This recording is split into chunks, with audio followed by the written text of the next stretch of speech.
Basketball is usually a very dynamic sport with high intensity and athleticism. But there comes a point in every game when everything comes to a standstill right here at the foul line for a free throw. It's not a difficult shot. Nobody is guarding you. You've got 10 seconds to aim and shoot the very best attempt. The best shooters have career averages of around 90%. That's for thousands of games and thousands of players. The percentage numbers go up and down, and today we're going to look at why averaging 95% from the foul line is almost impossible. I think a good free throw percentage is 80% from the line.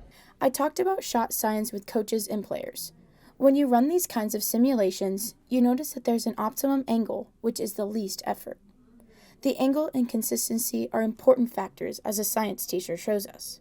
There's a lot of science which goes into a basketball free throw. To begin with, the arc of the ball going through the air must be such that it comes down at a 45-degree angle going towards the basket. This allows for a much better chance of the ball going in. To get the proper arc, you probably need to shoot the ball around 15 feet in the air or more. A 45-degree angle gives the best chance for a good shot. Why can even the best choke under pressure? I think it's so difficult to shoot free throws for many players because they overcomplicate it. It says free throw in the name, so it should be free.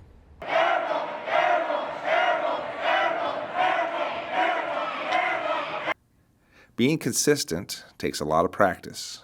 Thousands of free throws go into a good free throw shooting form. A routine while you're shooting a free throw is important because it's the only shot that you can have that can be the same everywhere you go. So if you do the same thing every time, then you're more likely to make it. You can perform more poorly than expected precisely because people are watching you or there's something on the line. The free throw has been the same for decades. I think a free throw is difficult to some people because they kind of get in their own head and think about it too much. Most people don't realize how big the hoop is compared to the ball. The hoop is almost big enough to fit two balls in at the same time. It's 15 feet from the line to the basket, which is a standard 10 feet off the ground. When a good free throw shooter is heading to the free throw line, they should always be thinking that it's going to go in. If you have any doubt that it's not going to go in, you're not going to make the free throw. The average free throw percentage for the NBA, WNBA, and NCAA hovers around 70%, but there are those players who can sink it time after time, barely ever missing. The very best players have career averages of around 90%.